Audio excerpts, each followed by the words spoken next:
جس کو خود نہ پڑھنا ہے وہ آپ کو پڑھائے تو آپ کو کیا پڑھائے گا؟ قرآن کو پڑھنا وَرَتِّلِ الْقُرْآنَ تَرْتِيلًا سورہ المزمل شریف سے فرمایا قرآن کو ویسے پڑھو جیسے پڑھنے کا حق ہے، اصول کے تحت پڑھو، ضروری قواعد کے تحت قرآن کو پڑھو۔ اور ہمارا یہ حال ہے، ہم سمجھتے ہیں کہ ہمیں قرآن بہت اعلیٰ طریقے سے پڑھنا آتا ہے، حالانکہ حال یہ ہے کہ ہمیں قرآن کے ابتدائی معلومات کے مطابق بھی پڑھنا قرآن نہیں آتا۔ اور الحمدللہ علی احسانہ، آپ کے اس ادارہ میں، ادارہ غوثیہ رضویہ میں بچیاں ہیں یا بچے ہیں، ان کو قرآن پاک اللہ کے فضل و کرم سے ضروری قواعد و اصول و قانون کے مطابق پڑھایا جاتا ہے، اللہ کے فضل و کرم سے۔ آپ کے پورے علاقہ میں سوائے دعوت اسلامی کے مدارس کے آپ کو کہیں یہ اسلوب نظر نہیں آئے گا کہ اس طرح کوئی قرآن بچوں کو پڑھا رہا ہو۔ اللہ کریم امیر اہل سنت کی عمر میں مزید برکات کا نزول فرمائے، یہ ان کا فیض ہے، پوری دنیا میں مسئلہ کہ اہل سنت کی اشاعت ہو رہی ہے اللہ کے فضل و کرم سے۔ اور اللہ کے فضل و کرم سے اس سال آپ کے ادارہ حاضہ میں مختلف کلاسز سے بچے اور بچیاں 43 بچے اور بچیاں قرآن مجید کی تعلیم سے سند فراغ حاصل کر رہے ہیں۔ اس دفعہ آپ کو صرف بتلانے کے لیے کہ آپ کا ادارہ قرآن کی کس طرح خدمت کر رہا ہے، جو سب سے کم عمر کی بچی ہمارے ادارے سے فارغ ہوئی ہے، میری معلومات کے مطابق سب سے کم عمر کی یہ بچی ہے جس نے اللہ کے فضل و کرم سے قرآن مجید مکمل کر لیا ہے۔ 10 سال تقریباً 10 سے 11 سال عمر ہوگی۔ بھائی محمد اسماعیل قادری کے بھائی ہیں محمد امین، ان کی یہ بیٹی ہے۔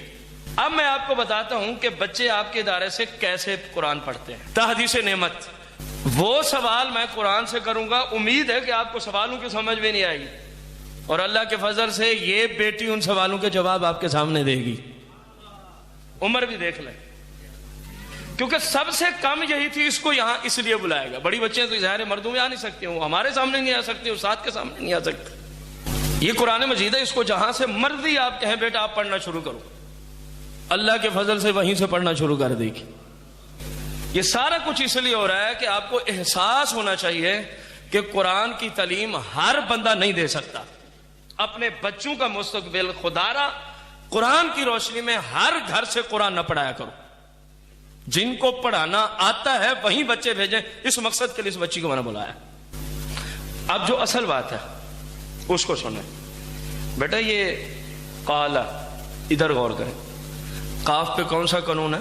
الف سے پہلے زبر اور الف مدہ، اوپر مدہ تین ہے، الف مدہ واو مدہ یا مدہ، الف سے پہلے زبر اور الف مدہ، واو ساکن سے پہلے پیش ہو تو واو مدہ، یا ساکن سے پہلے زیر ہو تو یا مدہ، اوپر مدہ کو ایک الف یعنی 2 ساتھ کے برابر کینسل کرتے ہیں۔ نعرہ تکبیر، نعرہ رسالہ۔ آپ کو امید ہے نہ سوال سمجھ آیا ہوگا اکثر کو، نہ بچی کا جواب۔ میں نے پوچھا قالا، قاف پہ کون سا قانون لگ رہا ہے؟ انہوں نے بتایا قاف پہ الف مدہ آ رہا ہے اور کل مدے 3 ہیں، حالانکہ میں نہیں پوچھا کہ مدے کل کتنے ہیں، پھر مدے کی تعریف بھی، ان کا حکم بھی سنا دیا انہوں نے۔ سمجھ آئی آپ کو بات؟ اب کتنے بندے ہم میں سے جو قرآن تو پڑھتے ہیں جن کو اس سوال اور جواب کی سمجھ آئی ہو؟ اس کی عمر بھی دیکھیں۔ اس بچی نے مجھے سب سے زیادہ متاثر مجھے اس بچی کے ٹیسٹ نے کیا تھا، عمر کی وجہ سے، کہ اتنی کم عمر میں اور اتنا جلدی۔ بیٹا آگے غور کریں، تستطیع، یہ تی کو ہم لمبا کیوں کر رہے ہیں؟ یا ساکن سے پہلے زیر ہو تو یا مدہ، اوپر مدہ 3 ہے، الف سے پہلے اوپر مدہ، الف مدہ واو مدہ یا مدہ، الف سے پہلے زبر اور الف مدہ، یا ساکن سے پہلے زیر ہو تو یا مدہ، اوپر مدہ کو ایک الف یعنی 2 ساتھ کے برابر کینسل کرتے ہیں۔ اب نا تھوڑا سا آہستہ تاکہ ان کو سمجھ بھی ہے۔ اب یہاں پہ یا مدہ تھا، میں نے کہا تی کو لمبا کیوں کر رہے ہیں؟ تی کو لمبا کیوں کر رہے ہیں؟ تو انہوں نے کہا جی یا مدہ کی وجہ سے اس کو لمبا کر رہے ہیں۔ بیٹا غور کرنا، قال ان سألتک، ان پہ کیا لگ رہا ہے؟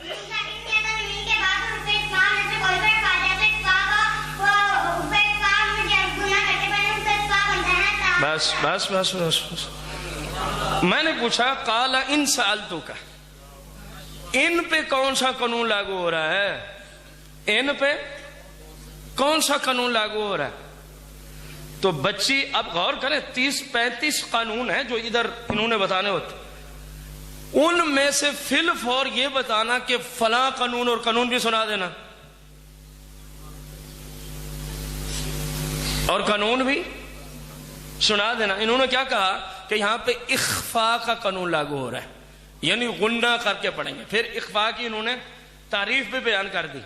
پھر اخفاء کی انہوں نے کہ نون ساکن اور نون تنوین کے بعد اگر حروف اخفاء میں سے کوئی حرف آ جائے تو وہاں اخفاء یعنی غنہ کر کے پڑھیں گے، اور حروف اخفاء 15 ہیں، وہ گننے لگی تھی، میں نے روکا ہے اپنے ٹائم کے پیش نظر۔ یہ آپ کے ادارے میں پڑھایا جاتا ہے۔ بیٹا آپ یہ بتائیں، اب میں ویسے ان سے سوال کر رہا ہوں، آپ یہ بتائیں یرملون کا قانون کیا ہے؟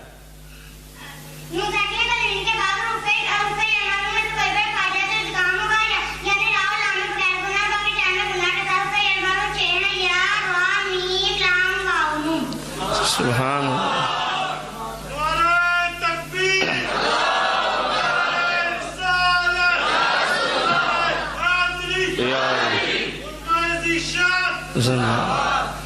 توجہ کریں بیٹا، آپ یہ بتائیں اقلاب کا قاعدہ کیا ہے؟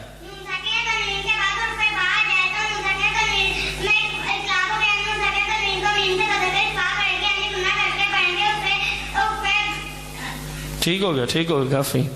اب میں نے پوچھا کہ اقلاب کا قانون کیا ہے؟ یار یہ نون ساکن نون تنوین کے بعد حرف با آ جائے تو نون ساکن نون تنوین کو میم میں بدل کے غنہ کرتے ہیں، فوراً آپ نے جواب سن لیا۔ حروف لین کتنے ہیں؟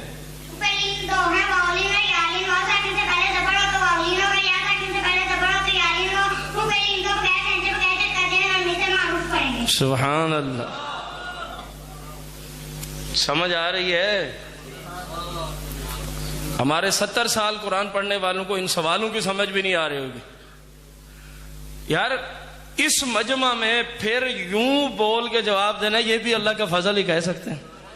میں نے تو صبح وہ شفیق بھائی کو کہا تھا کہ پتہ نہیں بچی مجمع میں بول سکے گی کہ نہیں، ان کے والد سے بات کرنا، اگر کلام کر سکے تو پھر لے آئیں۔ یار اس جگہ آ کے بولنا نا ہر بندے کے پاس کی بات نہیں ہوتی، اور یہ بچی پہلی دفعہ ہے، اس کو بھی ہم اللہ کا فضل ہی کہیں گے۔ بیٹا یہ حروف مستعلیہ کیا ہے اور ان کا قانون کیا ہے؟ سنیے،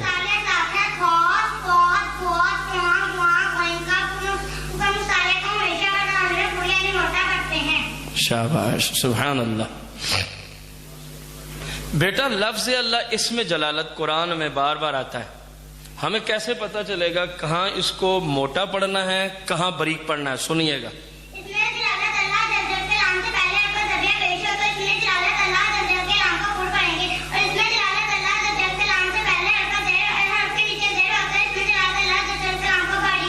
نعرہ تکبیر، نعرہ رسالہ۔ تسلی ہو گئی ہے یا آگے بھی چلیں؟ آپ اس کو پورے قرآن سے جو سمجھتا ہو قرآن کی بولی، ظاہر ہے جس کو خود نہیں پتا اس نے سوال ہی کیا کرنا، جہاں سے مرضی اس سے آپ سوال پوچھتے جائیں، قرآن پڑھ کے آپ کو اسی طرح جواب دیتی جائے گی۔ تو یہ ہے قرآن پڑھنے اور پڑھانے کا طریقہ۔ اب آپ کو سمجھ آئی ہے کہ قرآن ہر گھر سے پڑھانا ہے یا جن کو پڑھانا آتا ہے وہاں سے پڑھانا ہے؟